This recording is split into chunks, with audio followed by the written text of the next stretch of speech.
Hey, good morning. Pastor Chris Ireland here. Man, it's like Florida winter has arrived.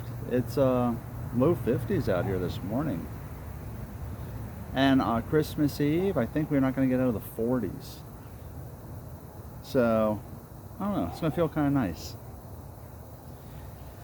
You know, I don't think I mentioned this, but been doing our series on prayer the last few weeks. I always wondered if this was, I don't know, appropriate for this time of year. Shouldn't I talk about Christmas?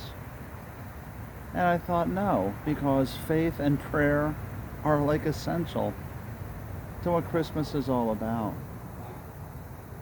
And we talked about how prayer is that connection, our spirit to God's spirit, to where we can communicate. And I talked about the Lord's Prayer last week, how that was based on Jewish prayer, and that Jesus showed us it was more than just rote words that we would say and repeat, but that this was a template to express our feelings in a respectful way to God. And what I want to do, I'm going to read a prayer. This is in John chapter 17. This is what I always considered the Lord's Prayer. Now in Judaism in this day, when a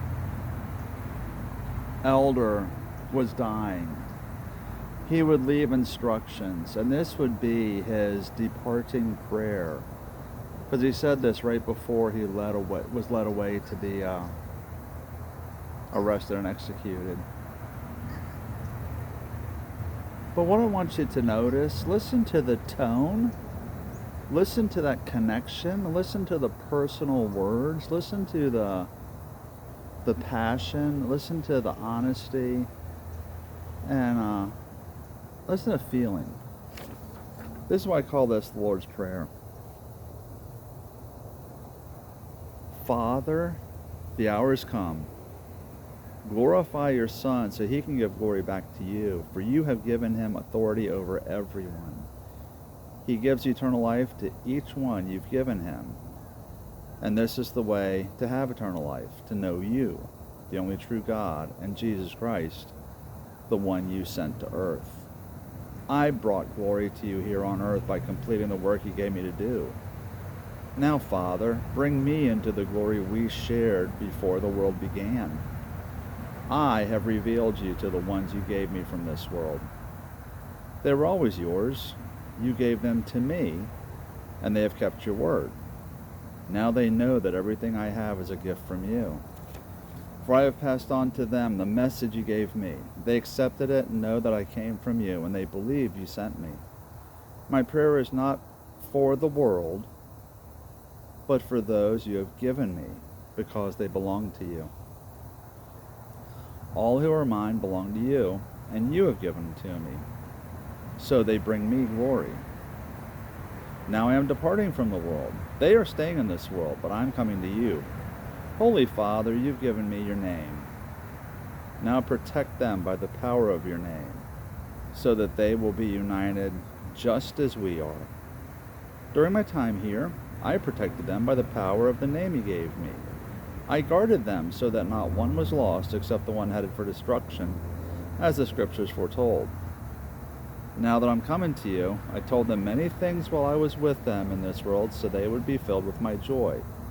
I've given them your word, and the world hates them because they do not belong to the world, just as I do not belong to the world. I'm not asking you to take them out of the world, but to keep them safe from the evil one. They do not belong to this world any more than I do. Make them holy by your truth. Teach them your word, which is truth. Just as you sent me into the world, I'm sending them into the world. And I give myself as a holy sacrifice for them, so they can be made holy by your truth. I am praying not only for these disciples, but also for all who will ever believe in me through their message.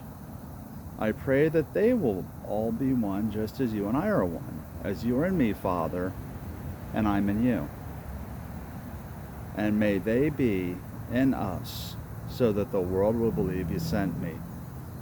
I've given them the glory you gave me, so they may be one as we are one. I am in them, and you are in me. May they experience such perfect unity that the world will know that you sent me and that you love them as much as you love me. Father, I want these whom you have given me to be with me where I am. Then they can see all the glory you gave me because you loved me even before the world began. O righteous Father, the world doesn't know you, but I do. And these disciples know you sent me. I have revealed you to them, and I will continue to do so. Then your love for me will be in them, and I will be in them.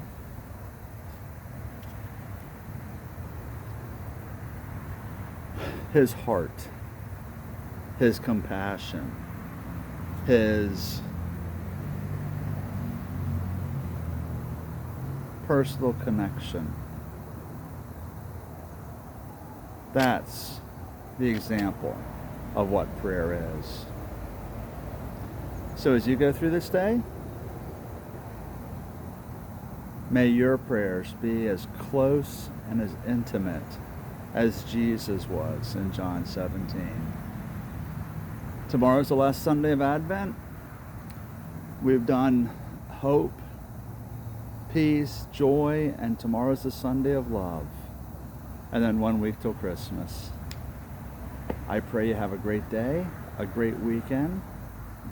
I hope there's been a wonderful Advent season for you. And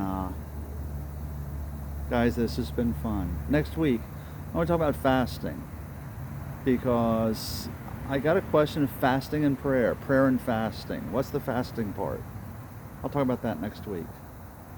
Otherwise, have a great weekend, and I'll see you Wednesday. And remember, tomorrow's Sunday, so go to church.